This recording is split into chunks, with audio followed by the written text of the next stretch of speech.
name, I won't give it to you again. Now, I know you won't say this, but I just want to say that, the people behind the scenes working on this are all black.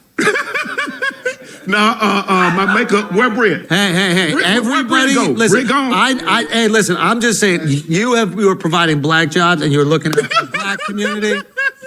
Nobody behind the camera here is not black. I just want to point that out. No, we got one. We don't have to count them. Those days are done. We're not doing that anymore. Okay, what the hell's going on over here? They did away with affirmative action, so I'm good. DEI is over. Yeah, we good. No, I don't know. What's your thought on that? Like, do you think, I guess people, when they hear that like a group is looking out for one another, maybe they feel alienated by it? Right. Is that I guess that might be. I mean, for me, yeah. I love the fact. It's a very cute take from Andrew. I would keep it all the way funky with him and be like, yeah, no. Okay, first, you can't have this DEI on the federal level where it's taken away from other groups. The group is taking care of each other. Hey, man, let's talk about some groups that take care of each other. But look, hey, it is what it is, right? Here's my thing about that. Like, that is a thing that does happen, right? But it cannot be in this federal level.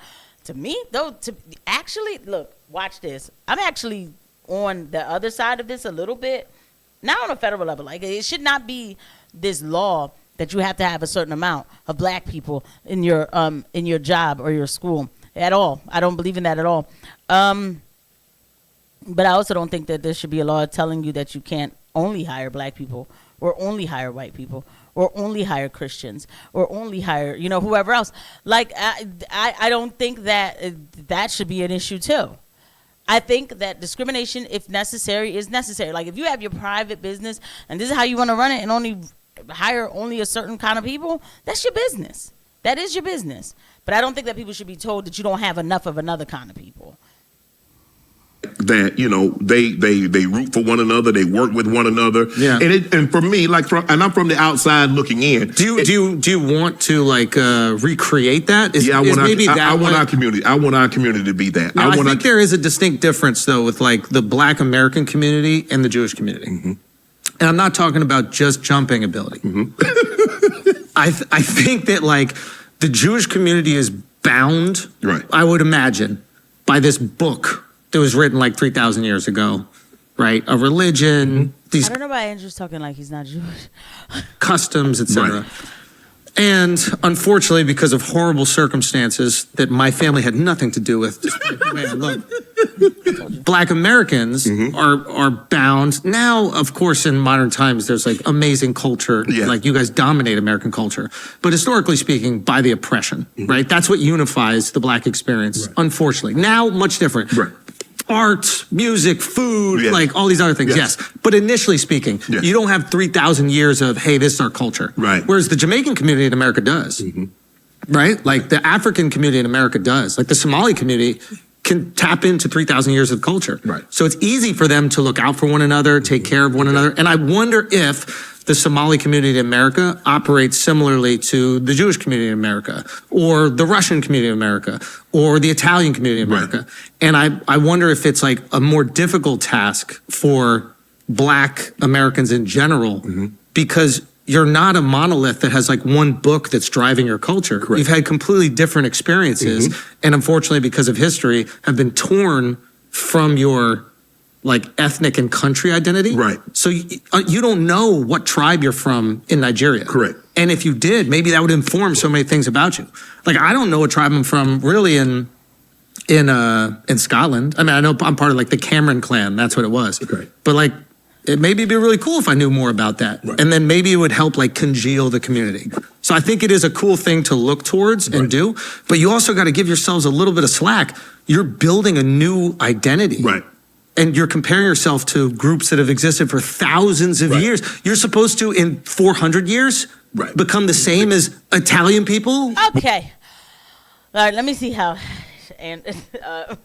Shannon answers this question. Well, we got to start somewhere, though, Ed. No, it's great. Yeah. But also, take a moment and be holy look what we're doing. And, what? Do what? What do you have your... Sorry. Sorry. Okay. By the way, guys, if you like the video, please don't forget to hit the like and subscribe button and the notification bell. I know that I'm not Black American, but I'm American, okay? I hate that I have to go through all of this, right? And I've had I don't live like this, the Black experience, whatever that is. I just thought I was just living. I didn't know, you know? You see what he said there, though? This is what he said, Andrew said. And my friends, who are my family, like my grandfather, you could say, is a Black American who does not talk about slavery all day long, hates the word oppression. You know what I mean? So we must connect to the culture through some sort of pain and struggle, because we's going to rise up and that. It has to stop. I cannot tell you how much it really does have to stop. It does. And what Andrew just did there was take and say a bunch of stuff about Black history that he doesn't know about.